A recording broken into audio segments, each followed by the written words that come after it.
Oke, kita cukupkan dulu ya videonya. Kita mulai dulu. Assalamualaikum warahmatullahi wabarakatuh. Waalaikumsalam warahmatullahi wabarakatuh. Alhamdulillah hari ini kita akan belajar meneruskan dari yang kemarin ya tentang bumi sebagai ruang kehidupan. Untuk hari ini kita akan belajar tentang bentuk muka bumi. Ya. Yang kita lihat sekarang bentuk muka bumi itu ya terdiri dari gunung, kemudian lembah, kemudian ada sungainya, ada cekungannya, ada bukit-bukitnya, begitu ya. Nah, penampakan yang sekarang kita lihat sebenarnya dulu terjadinya seperti apa sih, gitu ya. Nah, di video yang kalian lihat tadi, sebenarnya itu di awal menjelaskan tentang sebuah teori ya, teori bentuk muka bumi yang disebut dengan continental drift. Kalau kalian pernah lihat filmnya siapa itu ya? Ada satu film kartun yang salah satu judul filmnya itu judulnya adalah Continental Drift. Kalau kalian pernah lihat ya pasti tahu. Saya lupa judul filmnya. Itu tentang hewan-hewan begitu yang mereka melakukan migrasi. Nah, salah satu part filmnya itu judulnya Continental Drift. Jadi mereka melakukan migrasi karena waktu itu terjadi yang namanya continental drift atau benua-benua mengalami pemisahan, gitu ya. Continental drift tadi di video dikemukakan oleh siapa? Ada yang ingat? Ada nggak tadi ya? Coba Ustazah lihat dulu.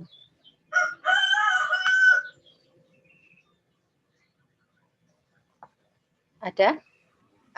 Atau ada yang bisa menjawab? Continental drift dikemukakan oleh siapa? Enggak ada ini.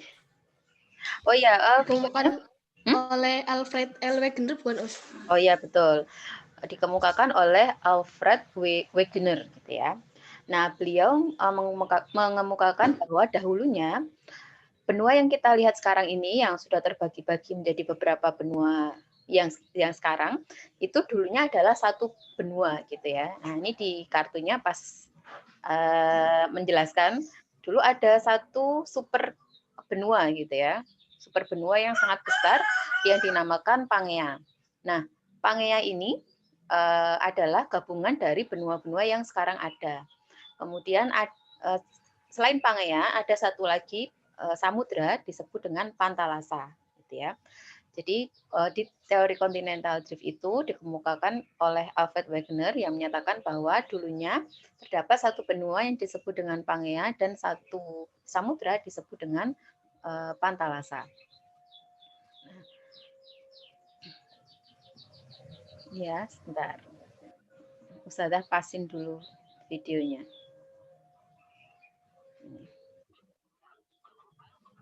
Nah,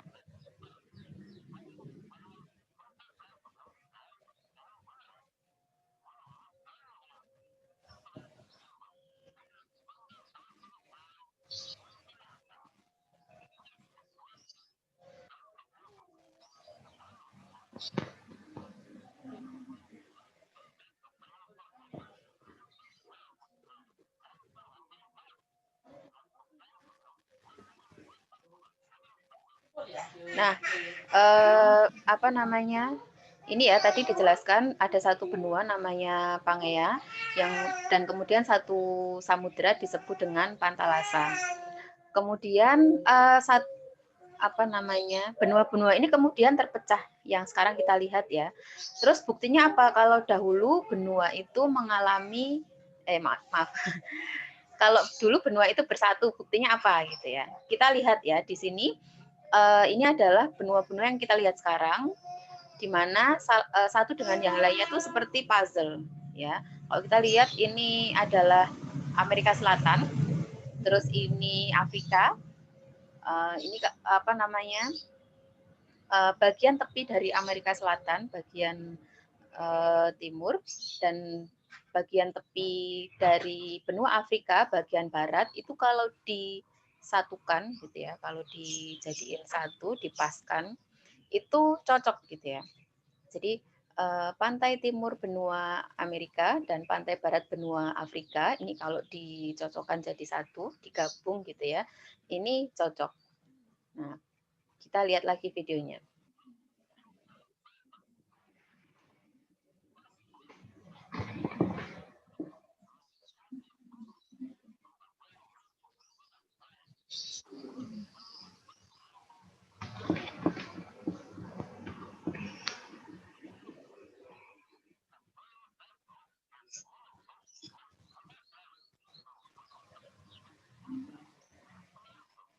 Nah, oke. Jadi bukti yang pertama tadi ya, apa namanya, ada persamaan antara pantai timur benua Amerika dan pantai barat benua Afrika itu cocok atau sama. Kemudian yang kedua buktinya adalah ditemukannya fosil-fosil di antara benua-benua gitu ya. Jadi kalau kita lihat fosil-fosil apa namanya hewan-hewan darat kebanyakan besar itu ternyata ada di semua benua. Nah, kalau kita lihat sekarang ini ya, nah antar benua itu kan dibatasi oleh samudra-samudra yang luas. Nah, bagaimana mungkin dahulunya hewan-hewan ini dia bisa sampai ke benua-benua yang sekarang ada itu melalui apa gitu ya? Kan kalau misalnya dulu apa kontinennya itu sama seperti sekarang, itu kan berarti mereka harus menyeberang lautan, ya kan?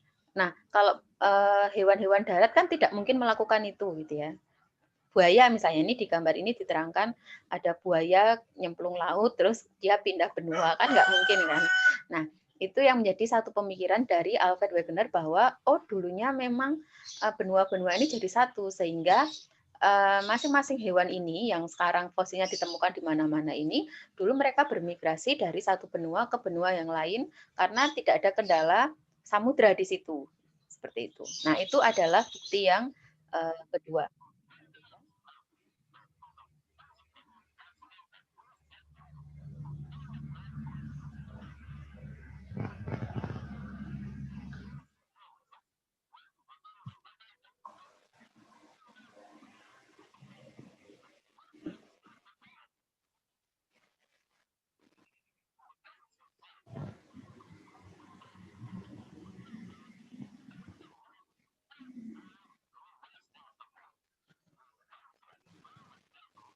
Nah, oke. Bukti yang ketiga adalah ditemukannya batuan-batuan yang sama. Jadi batuan-batuan antar benua ini di Afrika dengan di Amerika Selatan, ya. Kalau ini disebutkan di Afrika bagian barat dan di Amerika Selatan di Brasil, ini batuan-batuannya itu mirip gitu ya, mengalami kemiripan. Nah, kenapa ini bisa terjadi? Padahal kalau sekarang kan mereka terpisah jauh gitu ya, apa namanya, dipisahkan oleh samudra yang luas. Nah, apa namanya, karena ini terjadi karena dahulunya memang mereka ini bersatu gitu ya. Jadi benua-benua ini dahulunya bersatu, maka batuannya sama.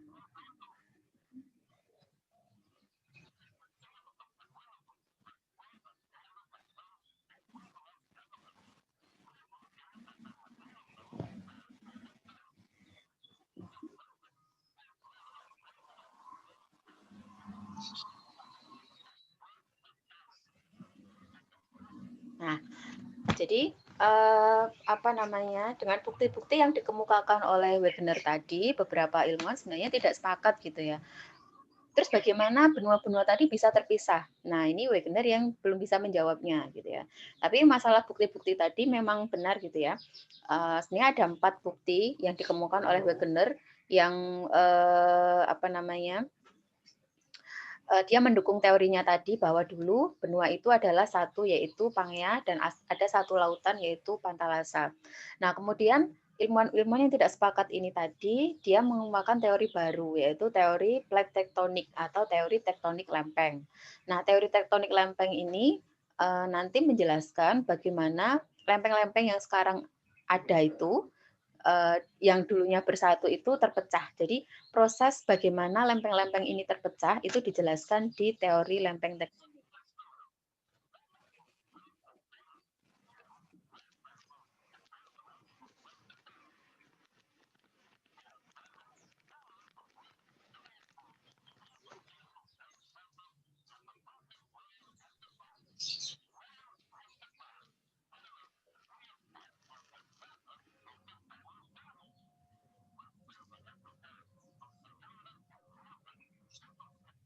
Oke, sebelum ke teori lempeng tektonik, Ustazah mau menjelaskan dulu ada satu lagi teori yang dia nanti juga mendukung teori lempeng tektonik yaitu teori arus konveksi. Teori arus konveksi itu menyatakan bahwa di dalam permukaan bumi, jadi kalau kita belah bumi begitu ya, bumi itu bagian luarnya adalah litosfer, ya, bagian luar dari bumi ini litosfer dan dia keras gitu ya kan, terdiri dari batuan. Jadi yang dinamakan lempeng tektonik itu ya tadi bagian keras atau lempeng yang paling luar dari permukaan bumi. Nah, taruhlah yang apa namanya litosfer itu yang warna putih ini ya.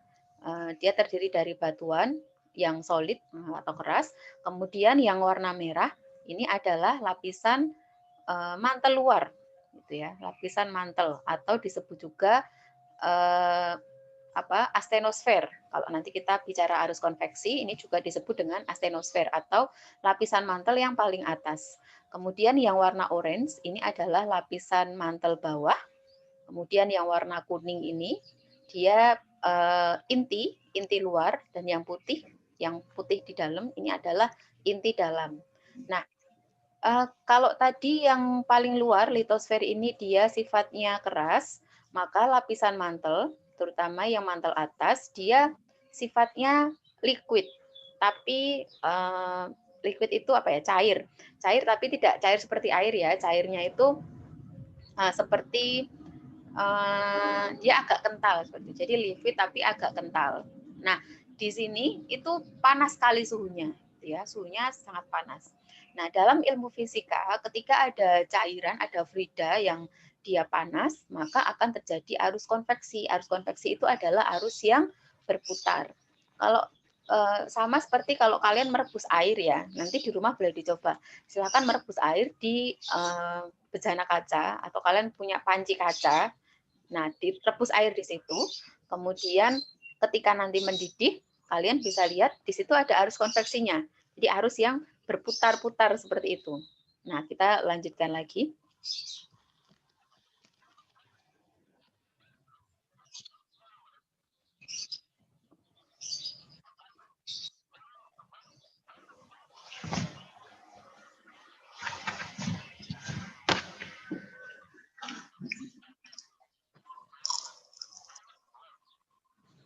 Nah, jadi arus konveksi ini tadi yang berputar tadi, nah dia akan menggerakkan lempeng yang ada di atasnya. Sehingga lempeng-lempeng ini yang dahulunya bersatu, dia kemudian akan retak dan akhirnya berpisah. Nah, analoginya seperti ini. Kalau kalian pernah makan bubur ya, bubur ayam itu kan ada buburnya yang masih panas, yang dia lembek gitu ya, cairan gitu lembek. Kemudian di atasnya itu ada apa namanya, kerupuk. Nah, kerupuk itu kita analogikan sebagai lempeng tektonik. Nah, kalau buburnya diaduk, maka kerupuk yang ada di atasnya juga pasti akan ikut bergerak. Nah, sama juga seperti bumi kita gitu ya. Di bawah kita ini ada arus konveksi. Sekarang juga arusnya masih ada, tapi kita tidak bisa merasakan gerakannya ya, karena pergerakan lempeng tektonik yang disebabkan atau yang dipengaruhi oleh arus konveksi ini, dia apa namanya, tidak drastis gitu ya, hanya sekitar rata-rata 10 cm per tahun saja gerakannya, sehingga kita tidak bisa merasakan. Nah, ini yang kemudian menjadi dasar dari teori lempeng tektonik yang mengatakan bahwa lempeng-lempeng yang sekarang ada, yang sekarang terpisah ini, ya, ini mereka terpisah itu disebabkan karena adanya arus konveksi yang ada di dalam atau yang ada di bawahnya lempeng tektonik tersebut. Begitu. Kita lanjutkan videonya.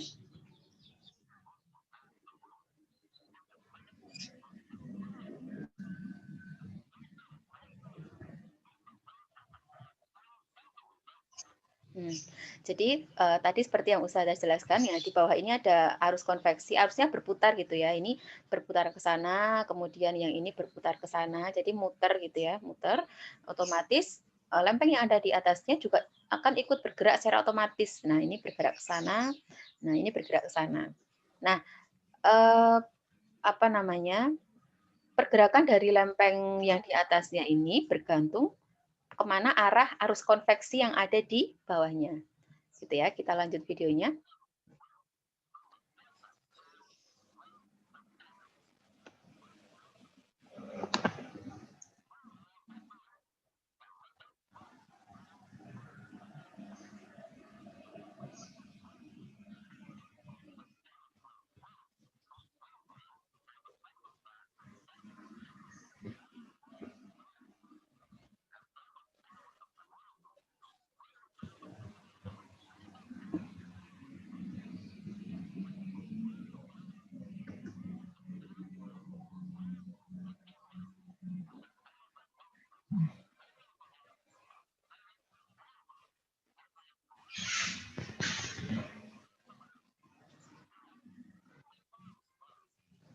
Nah, jadi apa namanya, pergerakan dari lempeng tektonik tadi terus dipantau oleh ahli-ahli gitu ya, dan kemudian akhirnya mereka menemukan 3 gerakan dari lempeng tektonik. Nah, nanti ada apa namanya, 3 interaksi antar lempeng tersebut, berdasarkan dari arus konveksi yang berputar di bawahnya, gitu ya. Yang pertama, interaksi yang pertama itu adalah konvergen namanya. Ini bisa kalian catat ya. Jadi interaksi antar lempeng yang pertama dinamakan konvergen. Nah, konvergen itu adalah interaksi antar 2 lempeng. Ini nanti 10 menit mati, nanti langsung kalian join ke sini lagi ya. Oke, dilanjutkan. Ini konvergen dulu. Jadi konvergen itu adalah interaksi antar 2 lempeng yang saling mendekat. Ya, 2 lempeng yang saling mendekat. Konvergen nanti dibagi menjadi 2, yaitu subduksi dan kolisi. Subduksi itu apabila 2 lempeng yang saling berinteraksi itu adalah lempeng samudra dan lempeng benua. Ya, jadi oh ya sebelumnya apa namanya, saya terangkan dulu ya. Jadi lempeng-lempeng tektonik tadi ada 2 jenis, lempeng samudra dan lempeng benua. Lempeng samudra itu ya yang di atasnya terdapat samudra seperti yang kita lihat sekarang. Kalau lempeng benua itu lempeng yang di atasnya itu ya berupa daratan gitu ya. Nah, apabila lempeng samudra dan lempeng benua ini bertemu, maka terjadi yang dinamakan subduksi. Subduksi itu bagaimana usaha subduksi itu? Misalnya ini lempeng benua, maaf, ini lempeng samudra, terus ini lempeng benua. Nah, berat jenis kedua lempeng ini berbeda. Lempeng samudra dia lebih berat, ya. Berat jenisnya dia lebih berat daripada lempeng benua. Nah, karena ini lebih berat, maka ketika bertemu, lempeng samudra ini akan menunjam ke bawahnya lempeng benua. Jadi dia apa ya, bahasa Jawanya itu ndelusep gitu ya. Kalau yang bukan orang Jawa yang nggak tahu ndelusep ini apa bahasanya ya. Jadi dia menekuk ke bawahnya lempeng lempeng benua ini. Nah, ini dinamakan subduksi. Nah, jalur subduksi ini nanti akan menghasilkan beberapa hal. Yang pertama, di sepanjang jalur subduksi ini adalah jalur yang rawan dengan gempa. Ya. Kemudian yang kedua, di sepanjang jalur subduksi ini terdapat morfologi yaitu palung laut. Ya, ada palung lautnya. Kemudian yang ketiga, di sepanjang jalur subduksi ini, maka di bagian benuanya atau di antara pertemuan lempengnya itu terdapat gunung api atau deretan gunung api. Ya, paham ya? Jadi ada ada tiga akibat yang diakibatkan oleh pertemuan dua lempeng secara subduksi. Yang pertama, gempa, yang kedua terdapat palung laut, yang ketiga terdapat jalur pegunungan. Oke, kemudian kita lanjutkan videonya.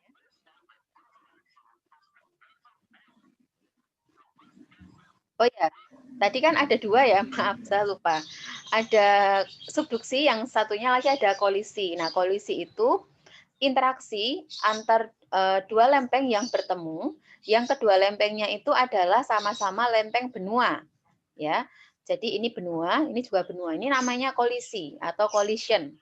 Nah, apa yang terjadi dengan pertemuan dua lempeng benua ini? Nah, karena sama-sama punya berat jenis yang sama, maka salah satunya tidak menunjam ke bawah, tapi dua-duanya naik ke atas. Nah, contoh dari pertemuan dua lempeng benua ini adalah terbentuknya Gunung Himalaya. Ya, jadi Himalaya itu terbentuk dari tumbukan antar lempeng Eurasia dan lempeng India. Dulu India ini ya waktu jadi Pantalasa itu dekat sama Australia. Jadi dia nempel sama Australia. Nah, ketika terjadi pergerakan, maka si India ini pecah dari Australia, kemudian dia naik ke atas, ketemu sama sini ya, ketemu sama Eurasia, dia lebih gede gitu ya. Australia kan agak kecil ya, jadi mungkin dia pengen teman yang lebih besar lagi. Nah, terus kemudian dia berpisah dari Australia, terus dia naik ke atas ketemu Eurasia, terus dia bertumbukan dengan Eurasia. Nah, tumbukannya itu berupa Gunung Himalaya. Oke, kita lanjutkan videonya.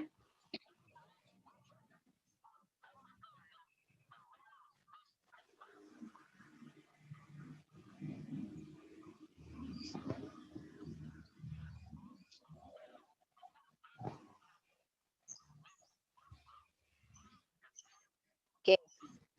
Jadi yang kedua, interaksi yang kedua itu adalah divergen. Ya. Divergen ini adalah bertemunya dua lempeng atau interaksi antar dua lempeng yang saling menjauh. Nah, kalau konvergen tadi saling mendekat, divergen ini pertemuan dua lempeng yang saling menjauh. Nah, lempeng yang saling menjauh ini bisa terjadi antar lempeng benua dan benua. Jadi ini benua, kemudian saling menjauh. Atau bisa juga ini lempeng samudra. Jadi ini lempeng samudra, kemudian mereka saling menjauh. Nah, contohnya apa? Contohnya kalau yang di lempeng samudra ini terjadi yang namanya mid ocean ridge atau punggung tengah samudra atau punggungan yang ada di tengah samudra. Contohnya adalah mid Atlantic ridge dan mid Pacific ridge. Kemudian kalau yang ada di mana ini? Benua, yang terjadi adalah adanya jadi kayak jurang tapi gede gitu ya.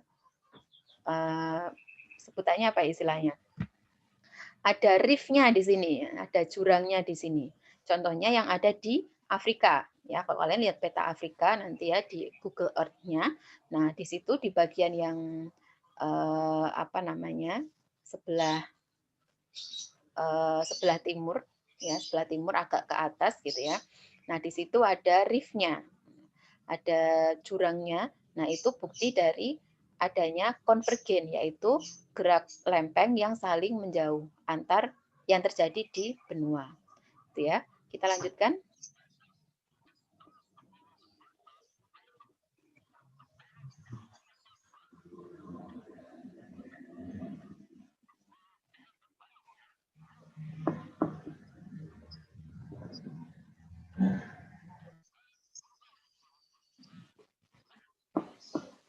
Oke, gerakan yang ketiga dinamakan transform.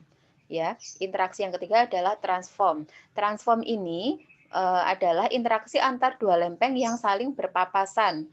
Jadi mereka tidak berpisah, tidak saling menjauh, tidak saling mendekat, tapi berpapasan. Jadi ketika ketemu ya cuma say hello aja gitu ya, berpapasan. Nah, contoh dari transform ini adalah San Andreas. Jadi transform ini dia menghasilkan sesar atau patahan yang terkenal, yang besar itu ada di Amerika namanya San Andreas. Nah ini bahkan ada filmnya gitu ya, difilmkan San Andreas ini. Nah kalau kalian pernah melihat filmnya ya, atau kalau belum pernah nanti bisa searching film San Andreas judulnya. Nah di situ diceritakan bahwa sesar San Andreas ini pada akhirnya dia akan patah secara keseluruhan gitu ya. Jadi San Andreasnya itu akan berpisah dari benua Amerika Utara gitu. Kalau sekarang kan ya masih jadi satu ya, cuman ada patahan di situ di antara San Andreas sama Amerika Utara. Nah, itu adalah 3 interaksi yang dihasilkan dari teori lempeng tektonik ya. Ustazah ulangi lagi. Yang pertama ada interaksi konvergen ya. Konvergen nanti ada 2 yaitu subduksi dan kolisi. Yang kedua adalah interaksi divergen, itu 2 lempeng yang saling menjauh. Yang ketiga adalah transform, yaitu interaksi antar 2 lempeng yang saling berpapasan. Sebelumnya ada pertanyaan lagi atau kita teruskan videonya ya. Kalau ini mati nanti langsung gabung ke linknya yang tadi.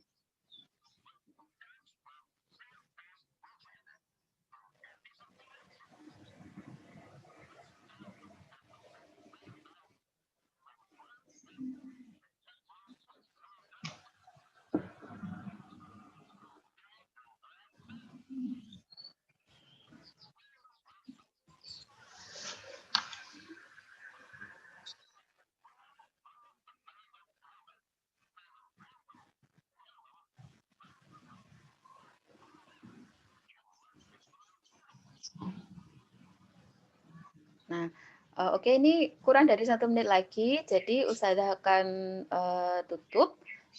Kalian silahkan segera menuju ke link yang tadi, gitu ya. Kita akhiri sementara. Wassalamualaikum warahmatullahi wabarakatuh. Waalaikumsalam warahmatullahi wabarakatuh.